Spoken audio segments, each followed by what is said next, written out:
여러분 안녕하십니까? 사이언스 투데이입니다. 트럼프 정부의 관세 정책으로 우리 기업에 타격이 예상되는 가운데 오늘 밤 미국과 첫 통상협의가 열립니다. 최근 IMF 등 주요 기관들이 우리나라의 경제 성장률 전망을 하향 조정하고 있는 상황에서 관세 문제가 우리 경제에 걸림돌이 되지 않도록 이번 협상에서 좋은 결과를 기대해 봅니다. 오늘의 주요 뉴스 만나보시죠.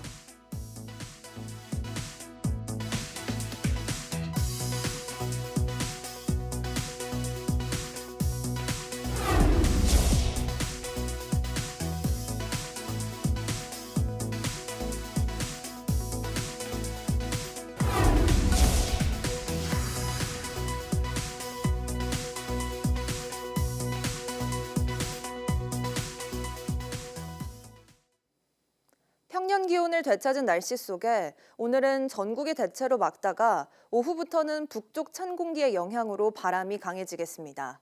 기상청은 오늘 중국 북부에서 남동쪽으로 이동하는 고기압의 영향으로 맑겠지만 낮부터는 북쪽 찬 공기가 내려와 기온이 내려가고 바람도 강해질 가능성이 있다고 밝혔습니다.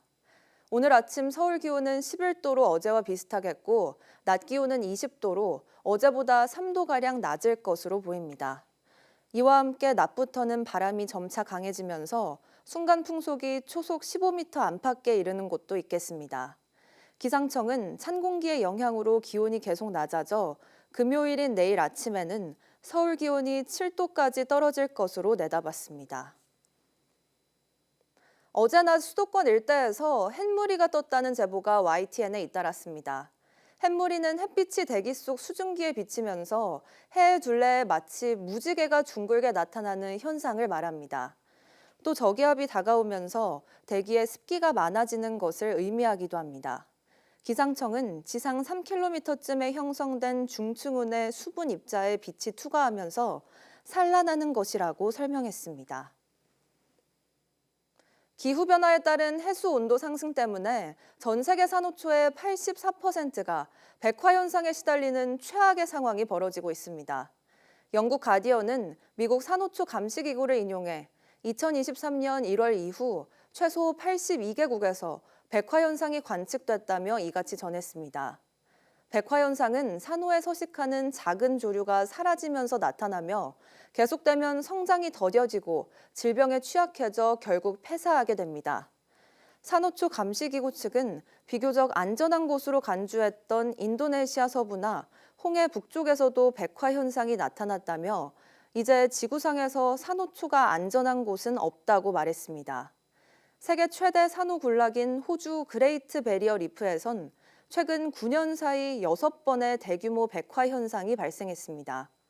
산호초는 해저 면적에서 차지하는 비중이 0.2%에 불과하지만 해양 생물종의 25%의 서식처를 제공하고 있습니다.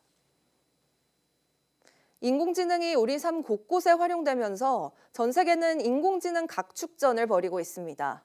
추경 편성을 계기로 정부는 인공지능 학습의 핵심인 고성능 GPU 만장을 확보하고 차세대 GPU로 불리는 NPU 개발 지원도 본격화합니다. 이성규 기자입니다. 최근 인공지능 열풍을 불고 온 챗GPT.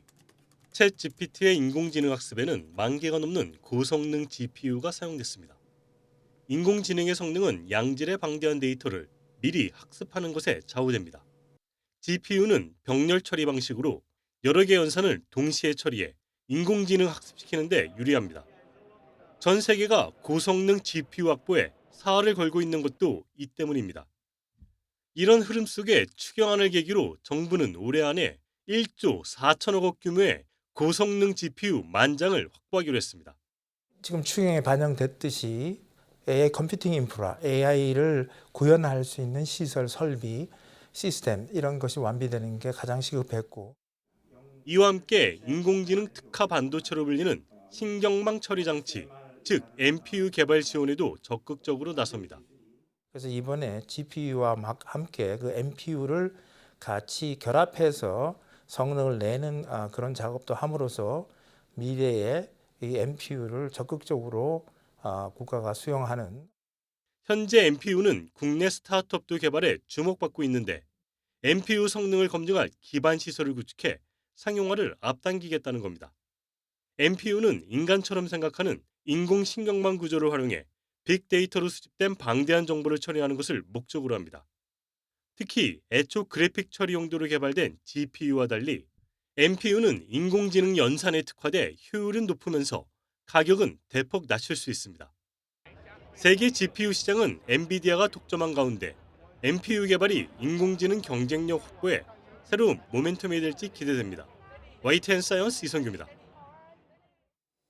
작은 암세포가 위벽에 넓게 퍼지는 유형으로 젊은 층에서 자주 발생하는 미만형 위암을 혈액 검사로 조기 진단할 수 있다는 연구 결과가 나왔습니다. 분당 서울대병원 소화기내과 김나영 교수 연구팀은 혈액 검사를 기반으로 펩시노겐2 수치와 헬리코박터 파일로리 감염력을 동시에 확인해 미만형 위암에 대한 조기 진단 확률을 높일 수 있다고 밝혔습니다. 연구진은 혈중 펩시노겐2 수치가 기준치 이상인 동시에 헬리코박터균에 감염됐거나 과거 감염된 적이 있으면 조기 미만형 위암 발생 위험이 뚜렷하게 증가하는 경향이 나타났다고 설명했습니다. 특히 40세 미만 여성의 위암 발생 위험이 다른 계층보다 최대 25.8배까지 높은 것으로 나타나 혈액 검사를 통해 젊은 층의 위암 치료에 효과를 볼 수 있을 것으로 기대했습니다. 내분 비장의 물질로 알려진 비스페놀 노출량이 5년 전보다 대폭 줄어든 것으로 나타났습니다. 식품의약품안전처가 지난해 비스페놀 A의 총 노출량을 조사한 결과 성인 기준 체중 1kg당 하루 0.005 마이크로그램으로 조사돼 2019년에 22% 수준으로 떨어졌습니다. 이는 평생 노출에도 위해 가능성이 없다고 보는 양의 0.02% 수준이라서 인체에 해를 끼칠 우려가 아주 낮다고 설명했습니다. 유아의 비스페놀 A 노출량은 체중 1kg당 하루 0.015 마이크로그램으로 5년 전에 12% 수준까지 감소했습니다. 식약처는 영유아 제품과 화장품 등에 대해 비스페놀 기준을 설정해 관리한 결과가 노출량 감소로 이어졌다고 분석했습니다. 또 비스페놀 S와 F의 위해도 평가 역시 모두 인체 위해 우려가 낮은 수준으로 조사됐다고 밝혔습니다. 서울 명일동 대형 땅꺼짐과 관련해 인근 지하철 9호선 공사 현장에서 굴착 지침을 어긴 사실이 확인됐습니다. 무리한 굴착으로 집안 침하가 가속됐고 상수도 간 파열까지 이어졌다는 지적이 나왔습니다. 김현아 기자가 보도합니다. 대형 땅꺼짐 사고가 난 서울 명일동. 사고 현장 근처 지하철 9호선 공사 과정에서 문제가 생겼을 거란 의혹이 제기됐었는데 작업 일지 확인 결과 실제로 굴착 지침을 초과해 땅을 파낸 날이 빈번했던 것으로 확인됐습니다. 공사 설계도상 이 구간에서 한 번에 진행할 수 있는 굴착거리는 0.8m지만 사고 한 달 전쯤 공사 지침의 6배인 4.8m를 굴착하는 등 2월에만 11차례 지침을 어겼습니다. 이상 조짐이 나타났을 때도 시공사는 멈추지 않았습니다. 3월 4일 3.2m를 파내고 이틀 뒤 근처 주유소에서 첫 균열 신고가 들어왔지만 10일과 11일 연속 공사 지침을 어겼고 두 번째 신고 뒤에도 사고 전까지 4차례 더 공사 지침을 어겼습니다. 굴착 거리가 늘어나면 늘어날수록 그런 굉장히 집안 침하에 취약해질 수밖에 없다. 침하가 생기고 또 위에 차량 하중이 이제 지나다니면서 누르고 하니까 푹푹 꺼지는 거죠. 특히 시공사가 3월 12일 터널 내 물을 막는 차수 공사를 진행한 것과 관련해 상수간 파열로 물이 들어오기 시작한 시점일 거란 의혹이 제기됐지만 시공사 측은 물이 셀 상황에 대비해 선제 대응한 것이라며 굴착 역시 현장 감리와 협의해 진행했고 무리한 공사가 아니었다고 해명한 것으로 전해졌습니다. YTN 김현아입니다. 수도권에서 잇단 땅꺼짐 사고로 인명피해가 나자 서울시가 지하 굴착 공사 현장에 대한 긴급 안전점검에 나섰습니다. 지하철 등 대형 굴착 공사장 인근에 지하 구조를 파악할 수 있는 레이더 검사를 정기적으로 하고 그 결과를 공개하기로 했습니다. 김기수 기자입니다. 지난 11일 지하터널이 무너지면서 2명의 사상자가 난 신안산선 광명구간 공사 현장 붕괴 사고, 지난달에는 서울 명일동에서 지름과 깊이 각 20m의 대형 땅꺼짐이 생겨 매몰됐던 30대 오토바이 운전자가 숨졌습니다. 대형 땅꺼짐 사고가 잇따르자 서울시가 강남 영동대로 지하공간 복합개발 굴착 공사 현장을 찾아 안전점검에 나섰습니다. 그동안 낡은 상하수도관의 누수가 땅꺼짐 원인으로 분석됐지만 최근 사고가 난 곳은 굴착공사 현장 인근으로 안전관리가 제대로 이루어지지 않았을 가능성이 크다고 진단했습니다. 이에 따라 서울시는 대형 굴착공사장 인근 지하 내부 구조와 상태를 탐색할 수 있는 지표 투과 레이더 GPR 검사를 월 한 차례 정기 실시하고 검사가 이루어진 지역에 한해 집안 정보도 공개하기로 했습니다. 또 공사비를 아끼려 안전관리에 투입되는 예산을 줄이는 일이 없도록 점검하겠다고 밝혔습니다. 대형 굴착 공사장, 특히 지하철 공사장 인근의 GPR 공사를 한 달에 한 번씩 정기적으로 해서 그 결과를 공지하도록 하겠습니다. 그리고 이런 공사 현장의 안전관리비를 더 대폭 늘리도록. 이와 함께 토질 등 집안 특성을 반영한 지하 지도를 만들고 지하 공간의 체계적인 관리를 위한 전담 조직도 신설하기로 했습니다. 이를 통해 점검을 강화하고 이상 조짐이 있는 곳을 사전에 발견해 시민 불안을 줄일 계획입니다. 또 상하수도관 누수로 발생할 수 있는 땅꺼짐 예방을 위해서도 관련 예산을 2배로 늘려 노후관 교체 사업에 속도를 낼 방침입니다. YTN 김규수입니다. 박상우 국토교통부 장관은 항공기 내에서 보조 배터리를 비닐봉지에 넣어 소지하도록 한 규정을 전문가와 승객, 업계 종사자의 의견 수렴을 거쳐 재검토하겠다고 밝혔습니다. 박 장관은 국회 국토교통위원회 전체 회의에서 강화된 보조 배터리 반입 규정이 실효성이 있느냐는 질의에 실효성 여부를 포함해 광범위하게 전문가와 업계의 의견을 들어보겠다며 이같이 밝혔습니다. 이어 비닐봉지에 보조 배터리를 소지하는 방안이 국제 민간 항공기구의 강제 규정이 아니고 환경 문제를 유발한다는 지적도 있다면서 다시 한번 따져보겠다고 말했습니다. 박 장관은 또 대형 땅꺼짐이 단순한 일회성 사고가 아니라 보편적 현상이 돼버렸다며 지하 공사 설계 기준이나 부실 공사 방지를 위한 입찰 관리 문제 등을 전면 재점검하겠다고 강조했습니다. 정부가 다음 달 2일을 임시공휴일로 지정하지 않을 것으로 전해졌습니다. 정부 관계자는 대선일로 지정된 6월 3일도 임시공휴일이어서 5월 2일마저 공휴일로 지정할 가능성은 떨어진다며 이같이 설명했습니다.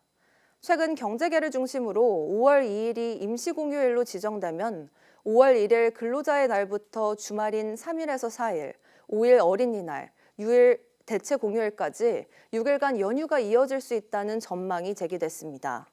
하지만 지난 1월 27일을 임시공휴일로 지정해 엿새간 설 연휴를 조성했으나 늘어난 해외여행 수요에 비해 내수 진작 효과가 없어 정책 실패라는 비판을 받아왔습니다.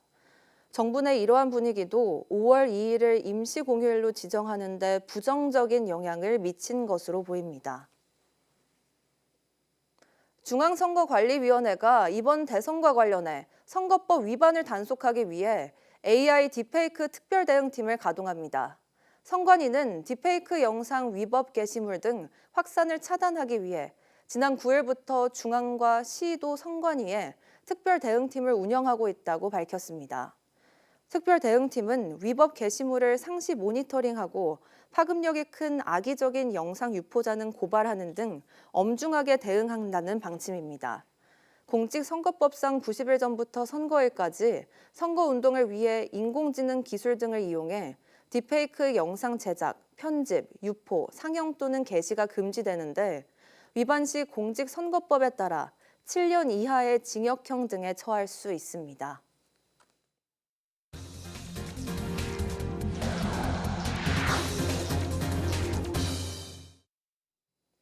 트럼프 관세 문제를 논의하기 위한 한미 간 2+2 통상협의가 오늘 밤 미국에서 열립니다. 방위비 문제는 협상 의제가 아니라는 우리 정부 입장과 달리 미국 협상 대표는 통상과 방위비 문제는 별개가 아니라고 거듭 강조했습니다. 워싱턴 권준기 특파원입니다. 최상목 경제부총리에 이어 워싱턴에 도착한 안덕근 산업장관은 한미 간 통상협의의 목적은 관세 철폐라고 말했습니다. 특히 자동차에 매겨진 25% 품목 관세 해결을 급선무로 꼽았습니다. 얼마 전에 우리 현대자동차 같은 경우에는 와서 그 대규모 투자 계획도 발표한 것들이 있고 해서 저희가 그런 부분 적극적으로 협의를 해서 저희가 원만하게 문제를 풀 수 있는 100개 이상 나라와 협상하며 속전속결 의지를 보이는 미국 흐름에 끌려가지 않겠다는 뜻도 명확히 밝혔습니다. 최근 관세 문제에서 한 발 물러서는 듯한 미국 기류에는 예상했던 바라고 답했습니다. 저희가 예상한 바고 저희가 그동안 준비해온 걸 가지고 미국 측과 협의를 해서 말씀드린 것처럼 앞으로 협의를 할 수 있는 이 플랫폼과 그런 틀을 이번에 갖춰 나갈 계획입니다. 지난주 일본 협상 때처럼 트럼프 대통령 면담이 잡히진 않았다고 밝힌 안 장관은 방위비는 의제가 아니란 점을 분명히 했습니다. 하지만 미국 측 협상 대표인 베센트 재무장관은 통상과 방위비 문제를 떼놓고 볼 수 없다고 밝혔습니다.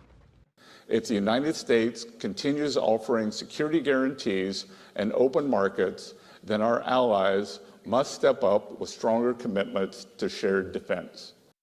한국, 일본 등 동맹국들과 관세와 방위비 문제 등을 한꺼번에 논의하겠다는 트럼프의 이른바 원스톱 쇼핑 발언을 뒷받침하는 논리로 풀이됩니다. 한미 경제통상장관이 2대2로 마주 앉는 협의를 앞두고 나온 발언이란 점에서 미국이 협상장에서 이 방위비를 불쑥 꺼낼 가능성도 배제할 수 없을 것으로 보입니다. 워싱턴에서 YTN 권준규입니다. 트럼프 미 대통령이 앞으로 2, 3주 안에 중국에 대한 관세율을 다시 정하겠다며 인하 조정을 시사했습니다. 교착 상태에 빠진 미중 무역 협상을 시작하기 위한 시도로 보이는데 얼마나 빨리 인하할지는 중국에 달려 있다고 압박했습니다. 워싱턴 홍상희 특파원입니다. 중국의 관세 인하 가능성을 언급한 트럼프 대통령이 이번에는 더 구체적으로 관세 인하 의지를 밝혔습니다. That will happen, I'd say, over the next couple of weeks. Wouldn't you say? I think so. Over the next 2-3 weeks, we'll be setting the number, and we're going to pick. Could be for China too. 트럼프 대통령은 얼마나 빨리 관세를 인하할지는 중국에 달려 있다고 강조했습니다. 중국과의 무역 협상이 교착 상태에 빠지면서 증시가 급락하고 국내 여론도 악화하자 직접 돌파구 마련에 나선 겁니다. I get along very well with President Xi, and I hope we can make a deal. Otherwise, we'll set a price, and hopefully they'll come here and they'll contribute. And if they don't, that's okay. 앞서 월스트리트 저널은 중국의 부과한 관세율이 품목에 따라 절반에서 65%까지 내려갈 가능성이 있다고 보도했습니다. 스콧 베센트 미 재무장관도 미국과 중국이 협상 전에 서로 부과한 높은 관세를 내릴 필요가 있다고 밝혔습니다. 또 중국이 수출 위주가 아닌 내수를 지원하는 쪽으로 경제정책을 전환해야 한다고 강조하면서도 포괄적 합의를 의미하는 빅딜의 기회가 있다고 말했습니다. There is an opportunity for a big deal here. That the U.S. is looking to rebalance to more manufacturing. 중국에 145%의 관세를 부과한 트럼프 대통령이 연일 관세를 인하하겠다는 유화적 태도를 보이면서 미중 양국이 이르면 다음 달이나 6월에는 협상 테이블에 앉을 수 있다는 기대 섞인 전망도 나오고 있습니다. 워싱턴에서 YTN 홍상입니다.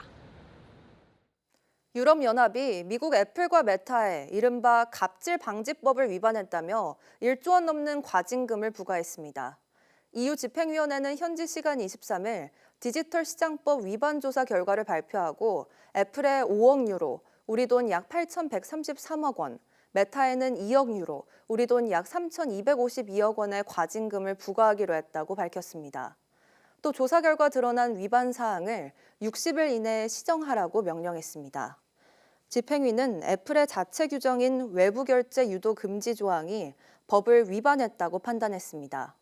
메타에 대해서는 2023년 11월 도입한 비용 지불 또는 정보 수집 동의 모델이 페이스북과 인스타그램 이용자 중 서비스 이용료를 내지 않은 경우 데이터 수집에 사실상 동의하도록 해서 법을 위반했다고 판단했습니다. 애플과 메타에 대한 과징금 부과 결정은 지난해 3월 디지털 시장법 전면 시행 이후 첫 제재입니다.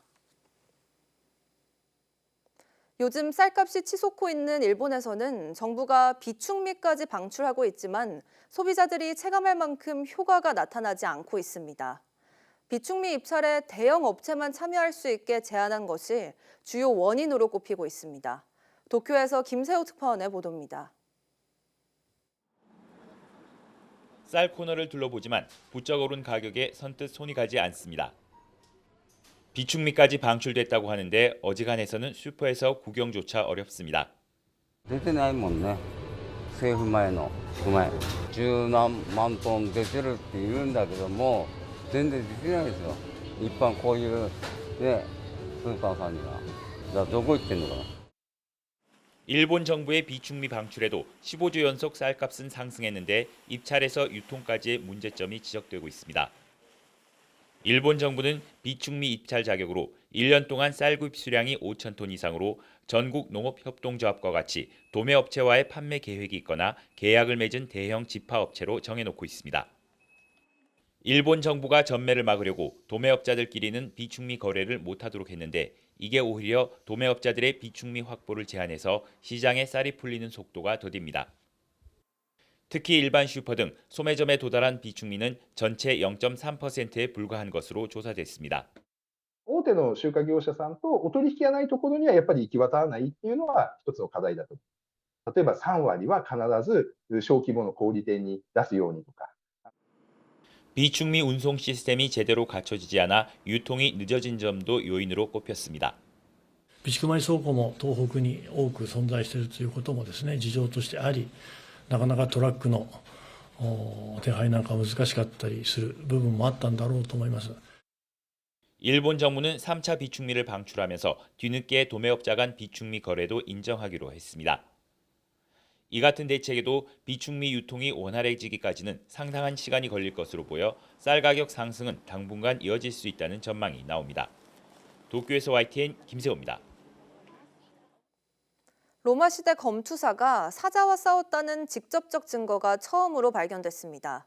아일랜드 메이누스대 연구진은 영국 요크 지역 고대 로마 도시 공동묘지에서 발견된 유골에서 사자 등 대형 육식동물에 물린 자국이 선명하게 남아있는 유골들을 발견했다고 밝혔습니다. 연구진은 유골에 남아있는 자국들을 3차원으로 스캔한 다음 현대 동물학 표본 등을 이용해 다양한 동물들의 물린 자국과 비교했습니다. 그 결과 한 검투사의 엉덩이뼈 등에 남아있는 자국들이 사자와 같은 고양이과 동물의 이빨 자국과 일치했습니다. 연구진은 이는 로마 시대 인간과 동물 간 검투를 보여주는 최초의 물리적 증거라고 설명했습니다.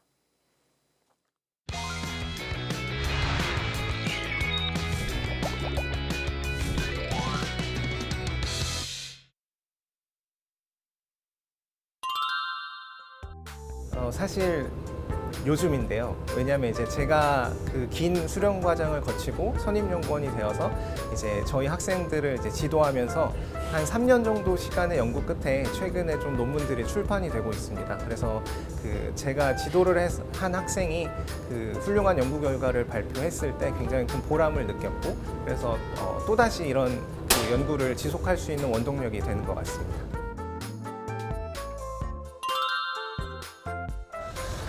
저희 연구실에서 그 지도 박사님이 연구적 자율성을 매우 높이 생각을 하시는 부분이 있어서 연구에서 아쉬운 점은 없지만 그래도 좀 아쉬운 점이 있다고 한다면 측정을 할 장비의 스펙을 좀 더 높이고 연구실 전용 장비가 있었으면 좋겠다는 생각은 하고 있습니다. 맥락일 것 같은데 결국 저희가 어떤 기간 안에 좀 단기적인 기간 안에 많은 성과를 내야 되는 그런 압박이나 혹은 그런 제도적으로 제시되는 것들이 조금 더 완화되면 어떨까라고 생각을 합니다.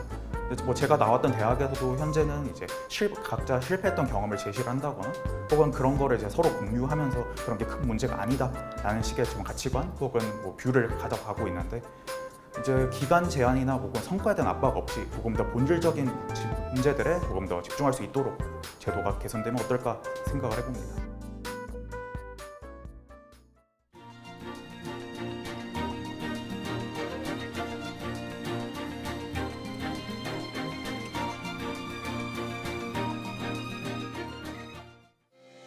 (4월 24일) 오전 사이언스 투데이 마칩니다. 오후 뉴스도 많은 시청 바랍니다. 시청해주신 여러분 고맙습니다.